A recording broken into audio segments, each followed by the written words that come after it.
திருப்பதி லட்டு விவகாரம் troll video. கேவலமான publicity தேடும் பரிதாபங்கள்.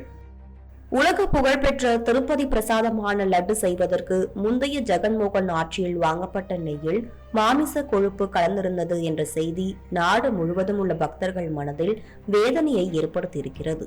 உலகிலேயே இரண்டாவது பணக்கார கோவில் பிரசாதத்துக்கு மலிவான விலையில் நெய்யை வாங்கி புனிதத்தை கெடுத்துவிட்டதாக ஆந்திரா முழுவதும் கொந்தளிப்பு ஏற்பட்டுள்ளது.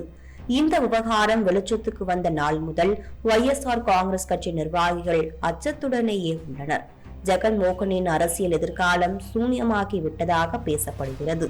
நான் லட்டுவில் கலப்படம் செய்திருந்தால் என் குடும்பமே நாசமாய் போகட்டும் என கடவுள் முன்னாள் தேவஸ்தான அறங்காவலர் கருணாகர ரெட்டி வேண்டிக் கொள்கிறார்.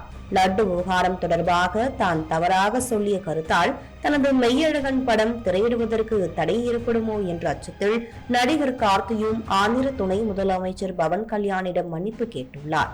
இந்த அளவுக்கு திருப்பதி லட்டு விவகாரம் விஸ்வரூபம் எடுத்துள்ளது. கோடிக்கணக்கான இந்துக்களின் மனவேதனையை மாற்று மதங்களில் இருக்கும் நடுநிலைவாதிகள் கூட புரிந்து கொள்கின்றனர்.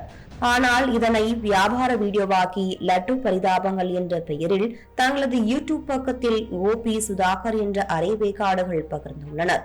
இவர்களின் யூடியூப் சேனலை பாருங்கள். கடந்த 3 ஆண்டுகளுக்கு முன்பு வரை அரசியல்வாதிகளை ட்ரால் செய்து வீடியோ வெளியிட்டு வந்தனர். என்றைக்கு திமுக ஆட்சிக்கு வந்ததோ அன்று முதல் அரசியல் கேலி வீடியோக்களை முற்றிலுமாக நிறுத்திவிட்டனர்.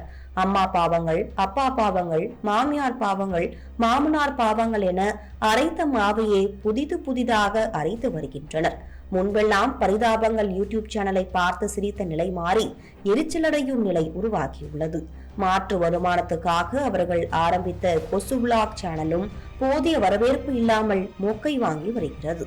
இதனால் பரபரப்பான கண்டென்ட்டுக்காக திருப்பதி லட்டு விவகாரத்தை கேலி செய்து வீடியோ வெளியிட்டுள்ளனர். கருத்து சொல்கிறேன் என்ற பெயரில் வன்மத்தை கக்கி வைத்துள்ளனர். அந்த ஆந்திரா சீஃப் மினிஸ்டர் இருக்கார்ல, அவர் டக்குன்னு திருப்பதி லட்டுல வந்து மாட்டு கொழுப்பு கலந்துருக்காங்க, மீன் எண்ணெய் கலந்துருக்காங்க, பன்னி கொழுப்பு கலந்துருக்காங்க மாதிரி பேசி இருந்தாரு. அது உண்மையா இல்லன்னு பெரிய பஞ்சாயத்து தெரியாத உனக்கு தெரியாது.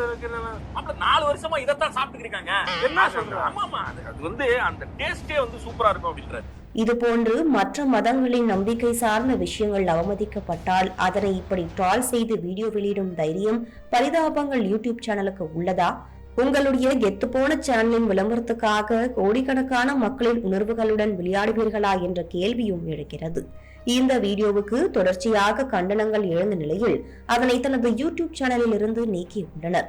இந்த வீடியோ யூடியூபில் இருந்து நீக்கப்பட்டாலும் ட்விட்டர் போன்ற சமூக வலைதளங்களில் இந்து மத விருப்பர்களால் தொடர்ந்து பேசப்பட்டு வருகிறது.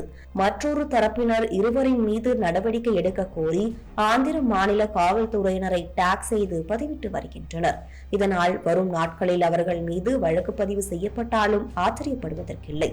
பழனி பஞ்சாமிர்தம் குறித்து தான் கேள்விப்பட்ட விஷயங்களை பகிர்ந்தார் என்பதற்காக இயக்குனர் மோகன்ஜியை கைது செய்த திராவிட மாடல் முதலமைச்சர் மத நம்பிக்கையை புண்படுத்திய பரிதாபங்கள் மீது என்ன நடவடிக்கை எடுக்கப் போகிறார் என்பதை பொறுத்திருந்து பார்ப்போம்.